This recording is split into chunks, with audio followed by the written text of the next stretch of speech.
Acá sí yo quiero entrar en una cuestión, porque estamos hablando de Agustín, que es como uno de los precursores que hemos tenido en cuanto a batallas culturales. Vos, segundo me acuerdo cuando viniste a comer una asada acá, que valga la redundancia, estábamos en la casa de Laje ese día, hablamos un poco de la necesidad de esta batalla cultural desde otros enfoques que normalmente no se dan. ¿Cómo entendés vos la cultura y cómo entendés vos lo que es una batalla cultural? Bueno, está muy buena la diferenciación que haces, porque siempre hablamos de batalla cultural, pero pocas veces hablamos de cultura. Y justamente, sabiendo que íbamos a hablar de esto, hablé con Agustín esta tarde para que me ayude un poco a ordenar las ideas, especialmente sobre el tema de la cultura, porque me costaba encerrar en una definición la palabra, y me dio para leer un capítulo de un trabajo inédito que pronto saldrá a luz de su autoría. Le agradezco enormemente porque me ha echado luz en este concepto de cultura. Y como bien decía, y paso a detallar, para entender qué es batalla cultural, primero entendamos qué es cultura. Ahora, voy a hacerlo muy rápido, puede ser un poco pesado esto, pero voy a hacer lo más rápido que pueda, pero para que se entienda, porque la cultura es una palabra usada de 70.000 millones de formas diferentes para describir un montón de cosas totalmente distintas. En el siglo XVIII la cultura refería a lo que era el hombre cultivado, que tiene mucho que ver con la etimología de la palabra de cultura, lo que era el hombre ilustrado, por así decir, el hombre de las letras, de la literatura, del arte, de la filosofía. La filosofía era la que hablaba de cultura. En el siglo XIX la antropología empieza a hablar de cultura y a usar el término cultura, y queda la acepción de cultura como todo contenido no derivado de lo que sería una herencia genética o biológica. Eh, por ejemplo, entonces, ya no hay... Todo lo que no es biológico es cultura, entonces la música es cultura en sí misma, entonces no hay diferencia entre una canción de Mozart, una sinfonía de Mozart o una canción de la Mona Jiménez, por ejemplo. Es todo cultura porque todo lo no derivado de la biología o la genética es cultura.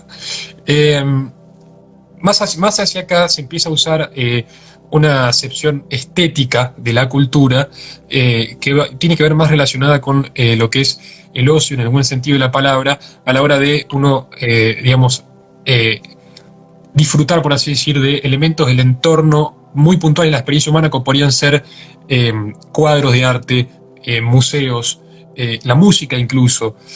Son tres definiciones donde uno podría enmarcar la palabra cultura. Ahora, también lo que me decía Agustín es que a la hora de que hablamos de batalla cultural, y tiene mucho sentido, entonces usemos la definición de cultura sin despegarla de la palabra batalla que la antecede, ¿no? Es decir, entendamos la cultura en el marco de una batalla cultural. Y en este sentido, lo que podríamos llegar a decir que es la cultura es, digamos, todas las expresiones de la experiencia humana en una patria, en un pueblo, en una nación, como podría ser su historia, sus normas, sus valores, su lenguaje, sus creencias, sus mitos, etc. Entonces, una batalla cultural, que es lo que estamos dando, no es más que una batalla por la dominación de aquellos elementos culturales, la dominación de la historia, las normas, el lenguaje, los valores, las creencias, los mitos. Si lo tuviésemos que poner, por así decir, encerrar en una sola definición, digamos, lo que sería una batalla por la dominación de la cosmovisión de ese pueblo, de esa nación, de esa patria. Esto, cuando lo unamos, cuando usted manda, con todo el tema del marxismo, va a hacer mucho más sentido de la batalla cultural que estamos dando hoy. Pero, digamos, técnicamente, teóricamente hablando, podríamos definir entonces de vuelta la batalla cultural como la batalla por la dominación de una cosmovisión, ¿no? De aquellos elementos culturales, como podría ser de la experiencia humana, como podría ser lenguaje, historia, normas, valores, etcétera. Cuando vayamos a ver la revolución cultural que vivimos, entonces, ¿por qué debemos dar esa batalla cultural? Vamos a entender de qué estamos hablando. Empecemos a hablar un poco de Gramsci, de Marcuse y demás, la evolución del pensamiento marxista, vamos a entender un poco más y esta idea va a cerrar un poco más. Pero teóricamente yo lo definiría así, con ayuda de Agustín, que me ha dado acceso a este material que ya pronto verá luz. Y en ese sentido, yo quiero aprovechar a hacer una simple publicidad. Quien quiere profundizar un poquitito más Sobre este tema hemos realizado un video con Agustín Laje sobre la batalla cultural que va desde Gramsci a Foucault, tomando estos dos grandes autores como los precursores de esta suerte de revolución cultural que llevó adelante la izquierda, o la nueva izquierda, como quieren definir, dentro de lo que es Occidente. Agregando lo que viene planteado segundo, una simple y mera acotación al respecto, es muy importante la lucha cultural. Yo creo que es la lucha clave. La propia izquierda entendió que más que los medios de dominación y de producción, era importante controlar el mundo de las ideas, porque es justamente el mundo de las ideas la que va a dirigir la vida de cada uno. Y cada uno es libre de elegir el destino de su vida, pero lo importante es que al menos sepa a qué ideas adscribe. Voy a dar un ejemplo muy sencillo para que este marco abstracto que hemos dado nosotros se pueda llegar a entender. Miren, yo sé que del otro lado seguramente va a haber alguna persona que crea que, por ejemplo, los animales tienen derechos, o que el feminismo es, por ejemplo, un movimiento que busca la equidad entre las mujeres y el hombre. ¿Bien? ¿Qué pasa? Esto es la propaganda. Esta es la propaganda que hay a cara visible. ¿Cómo se ofrece un producto? Y hay mucha gente que lo compra. El tema es, ¿realmente saben de qué se trata ese producto? Porque esa es la batalla por las ideas. Cuando uno empieza a indagar, se va a dar cuenta que detrás de toda esa parafernalia hay, en primer lugar, agendas que están en común. Uno agarra el indigenismo, agarra el ecologismo, agarra el feminismo, agarra el animalismo, y va a notar que siempre detrás de estos mismos socios financieros que sostienen estos aparatos de propaganda, hay una agenda que curiosamente coinciden en varios puntos. Por ejemplo, la agenda antinatalista, que es la tesis del libro que estoy sacando. Agendas que, curiosamente, movimientos que son totalmente inconexos, de repente, tomando el concepto del decir de un nuevo sujeto de Antonio Negri en el 2001, empiezan a conectarse, porque lo importante es el desarraigo de la maternidad, igual aborto. Qué curioso que en estos movimientos culturales no vienen a decir, nosotros queremos imponer el aborto mediante ciertos organismos internacionales, sino que aparece como teorías neomalthusianas, ejemplo Peter Singer, cuando habló de qué interesante sería que el COVID-19 nos permita discriminar a la gente de la tercera edad. Está citada la fuente en mi libro cuando plantea esto. Qué interesante que cuando justamente todos los movimientos feministas terminan reivindicando el aborto, ya sea por la libre disposición de la mujer de su cuerpo, o que la maternidad en realidad es una imposición del patriarcado. Y todas estas agendas, ¿cuándo surgen? En el 76, porque en el 74, cuando fracasa el plan de reducción poblacional, porque vieron que la gente no iba a adquirir una idea que era abiertamente grotesca, deciden retomar las teorías malthusianas desde otro enfoque. Era un enfoque mucho más bonito, comprable, adornado. Por eso digo que es muy importante lo que plantea segundo, porque con este ejemplo de la agenda antinatalista la podemos aplicar a millones de luchas, donde la dialéctica opresor-oprimido viene como anillo al dedo para vender determinados productos. ¿Quieren que les dé otro ejemplo rápido para que ese marco abstracto se entienda en formas concretas? Porque no me quieren creer con el tema del antinatalismo, y está bien, cada uno está en la libertad de creer lo que le parezca más convincente. ¿Qué sucedió con la marcha de Black Lives Matter? ¿Qué sucedió? De repente, una fatalidad, no me hace un accidente porque fue una fatalidad realmente, un policía blanco en un operativo donde intervino un policía que tenía ascendencia árabe, ascendencia latina otro, ascendencia hindú otro, con un jefe de policía que también era de raza negra, de repente muere una víctima de raza negra y sale a quemar medio país durante el gobierno de Donald Trump. Y eso habilita que en otras partes del mundo también salgan a protestar. Hasta en Argentina, donde habían matado a Luis Espinosa, pero acá la gente protestando por estas ideas de Netflix, donde el pobre negro víctima del racismo, cuando no fue un acto de racismo, ya tenía antecedentes el policía contra gente de raza blanca también. Entonces, eran inconexas las ideas. Pero ¿qué pasa? Esto es lo que es la revolución cultural, la que obliga a que algunas personas empiecen a despertar y a decir, ¿cuáles son las ideas que están dirigiendo mi vida? Mucha gente que puso la fotito negra en Instagram no se dio cuenta que era funcional a un movimiento de ciertas élites que curiosamente están desarraigando la historia, porque con esa excusa del racismo empiezan a voltear estatuas que en el fondo no es voltear una figura determinada, sino es desarraigar de la historia. ¿Cuál fue Yo no quiero reducir todo a la izquierda, yo creo que hay un fenómeno más complejo que en el globalismo, que no es solamente la izquierda, pero mucha gente entiende esto como izquierda, así que por ahora vamos a hablar solamente de izquierda. Entonces, ¿cuál es una de las características de la izquierda? Tiene conciencia histórica, pero le intenta borrar a la historia para construir un hombre nuevo. Lo que están haciendo en la revolución cultural actualmente, hablar mal de nuestras historias, dejar de hablar del Día de la Raza el 12 de octubre para hablar de la diversidad. De diversidad no tiene nada, porque siempre se ataca a la civilización occidental. Todas las demás culturas son bárbaras, aún las que sacrificaban a los pueblos subyugados, como pasaba en América antes de la colonización, pero eso es Día de la Diversidad. Esto es más o menos para que entiendan por qué damos esta batalla cultural, porque tiene una razón de ser, tiene una razón de realmente libertad. Solo la verdad te hace libre. Y si algo caracteriza el globalismo, es mantener alienada la mente de las personas. Parece que tomamos conceptos de la izquierda, pero que en efecto, y como dijo San Juan Pablo II, aún en el comunismo hay semillas de verdad. Y no está mal tener la humildad de saber reconocer aún cuando ciertos enemigos culturales nuestros, en algunos de esos conceptos puedan tener razón. De hecho, Cruz del Sur y Fundación Libre toman elementos de Gramsci y los utilizan en su favor para llevar adelante esta batalla en pos de ciertos valores y de ciertas creencias que hacen una sociedad más ordenada y pacífica. ¿Algo que vos quieras acotar al respecto, Segundo? No, sí.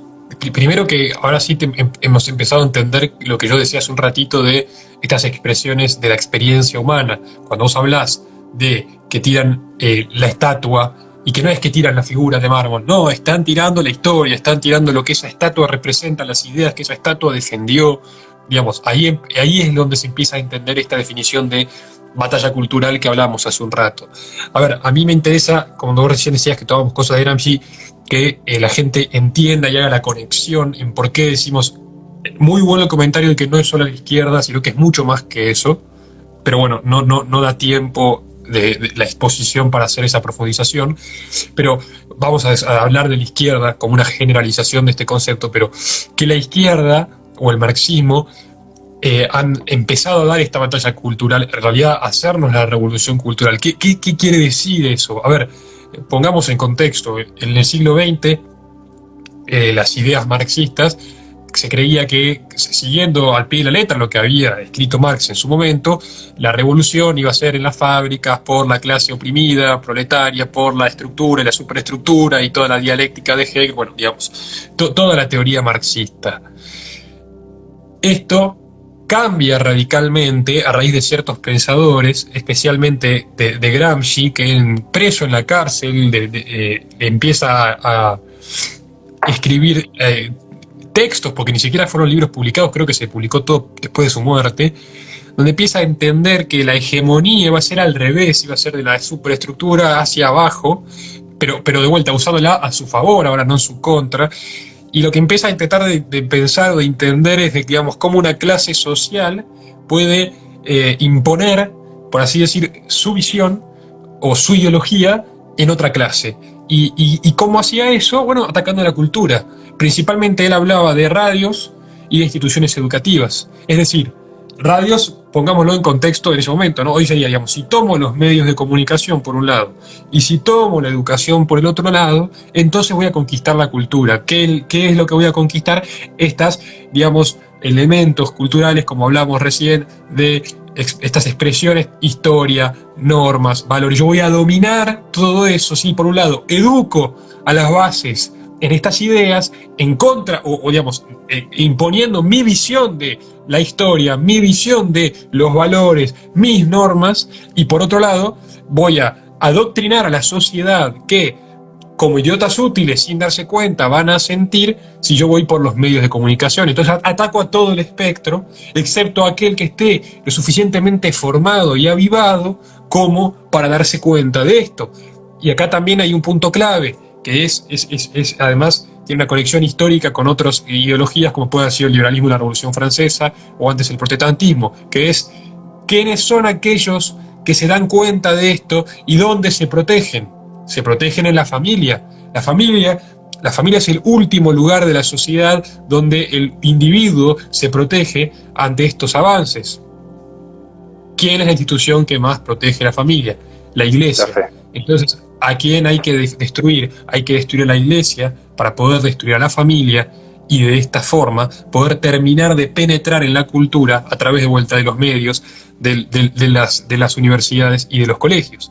el que termina dándole la vuelta de tuerca para aplicar esto en la realidad, al pensamiento de Gramsci, es Herbert Marcuse, que lo que se da cuenta es que para llevar esto a la práctica, la revolución no era en las clases bajas, sino, si estamos hablando de instituciones educativas y medios de comunicación, era en las clases altas. Alguna vez Agustín justamente definió esto como la revolución de los pudientes, porque era una revolución en una sociedad, primero, que funcionaba bien, no en una sociedad que funcionaba mal como aquella de la que escribía Marx, y en la cual había que atacar, justamente, de vuelta y por la redundancia, universidades, colegios, medios de comunicación. Entonces había que ir a las clases altas, había que ir por los intelectuales. Y entonces ahí es donde se cambia el discurso y se empieza a hablar o a crear problemas donde quizás no existían, como problemas de género, problemas de etnias, problemas de razas. Entonces ahí entendemos por qué van por la cultura y cómo, medios de comunicación, educación,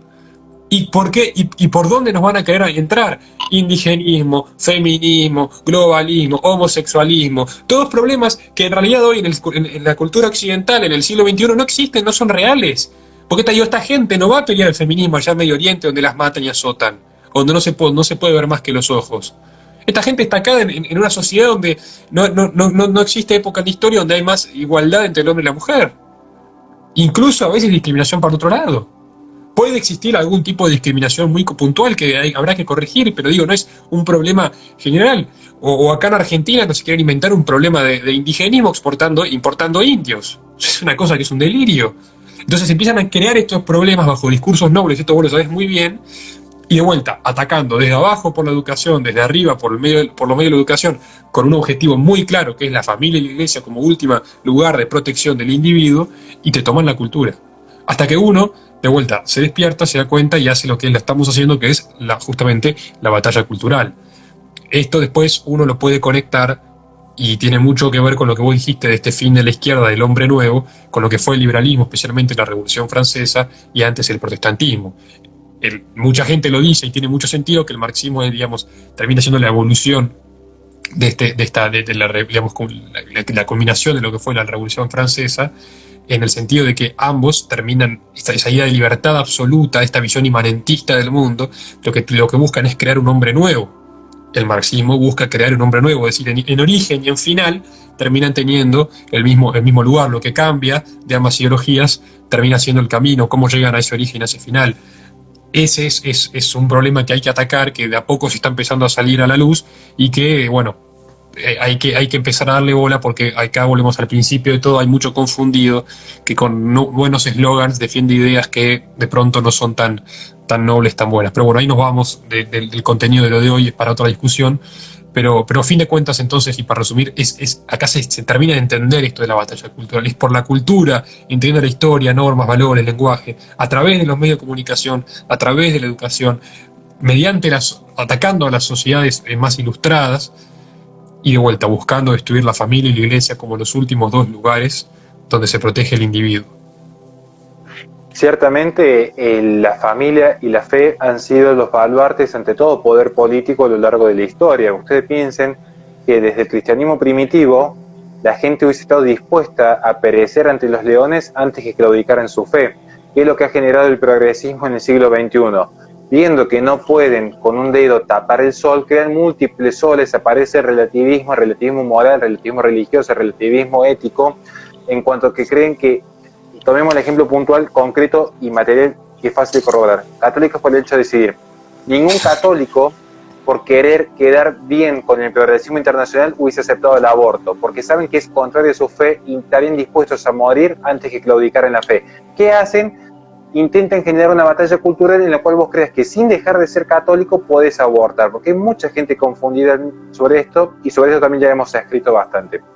Pero sí quiero tomar un punto para que se entienda por qué es esto una revolución de pequeños burgueses, porque en efecto es una revolución de pequeños burgueses, en un tema clave que toca nuestro querido Segundo, que es el tema de la Revolución Francesa. Que no está mal hacer un poco de historia, no está mal animarse a salir de las luchas tuiteras banales y baratas e indagar en aquellos procesos que también fueron parte de Occidente, y sobre esto vamos a tocar un tema finalmente sobre qué es Occidente, pero previamente vamos a tocar lo que es la Revolución Francesa. La Revolución Francesa, para lo que muchos definen como esta idea de libertad, igualdad, fraternidad, a mí nunca me preocupó tanto los jacobinos como si los girondinos. Porque resulta que los jacobinos hicieron expresa como aquel militante del ERP, hacen expresa su violencia, ante lo cual uno sabe cómo escudarse o sabe cómo defenderse. Uno cuando ve cómo estas ideas de la república, la ciudadanía, el hombre libre, terminaron en la Segunda República de España, el régimen del terror en Francia, las cristiadas en México, ahí uno empieza a entender realmente qué hay detrás de este concepto de Estado laico. Un Estado laico que surge justamente en la Revolución Francesa. Una revolución que impuso no solamente la propaganda estatal en favor del Estado laico, tanto que están en contra del adoctrinamiento marxista, tenían que criticar el tema de la propaganda que ya surge en la Revolución Francesa, donde los elementos del Estado se utilizaban para defender ciertas ideas de un determinado partido. Se impone también la educación obligatoria, que la educación obligatoria en los niños. Esto no es un detalle menor, porque que No, hayan intentado cambiar... Exactamente. Por el Estado. Porque acá vemos que mucha gente como que reniega del Estado, y nosotros compartimos esa lucha en contra del Estado sobredimensionado, avasallante, adoctrinador, marxista, como le gusta decir a algunos. Pero, ¿dónde está el origen de este Estado adoctrinador, sobredimensionado, avasallante? Porque, de hecho, nosotros los conservadores estamos a favor del homeschooling, los colegios privados, pero privados no en cuanto a su financiamiento, que sí, por una cuestión de subsidiariedad, estamos a favor de que los niños pobres puedan acceder a la educación pública, en cuanto a que puedan educarse, sino que la agenda de la educación depende del Estado, que es donde nosotros criticamos. Una libertad de currícula. Exactamente. Esa libertad de currícula fue abolida en la Revolución Francesa. Entonces, ahí está el origen del adoctrinamiento. Fíjense en cómo la educación es obligatoria con la currícula estatal desde ese proceso en adelante, siempre con este Estado laico. Pero ¿qué pasa? Si la moral no la impone o la promueve o la genera la fe, alguien la va a generar. A ver, como siempre hacemos esta analogía, ¿qué pasa con los hombres el día de hoy? Adultos que se comportan como niños y niños hipersexualizados. Entonces lo que hay es un no tiempo. No es que hay un pasado, un presente y un futuro. Se borró la historia, a nadie le interesa invertir a futuro, todos viven en el placer hedonista del momento. Como claramente los niños y los bebés no pueden subsistir solos, alguien asume la función del pater. ¿Quién asume la función del pater? El Estado paternalista.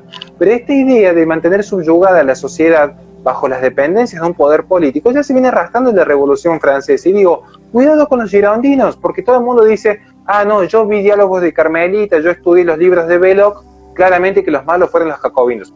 Sí, pero estás viendo la mitad del proceso histórico, porque el riesgo estuvo en aquellos que parecían menos revoltosos, pero que terminaban legitimando el sistema a la postre. Es como hablamos en su momento con Nahuel respecto a ese peligroso 1%. Claro, la izquierda revolucionaria que protesta y corta la calle, que mueve tanto la agenda, que luego los centristas, o los famosos defensores ni de izquierda ni de derecha, se terminan adheriendo justamente a este progresismo, porque ya la ventana de Overton se corrió para su lado. Casos puntuales como hicimos en aquel momento cuando hablamos de ciertas prácticas con menores que se está legitimando paulatinamente.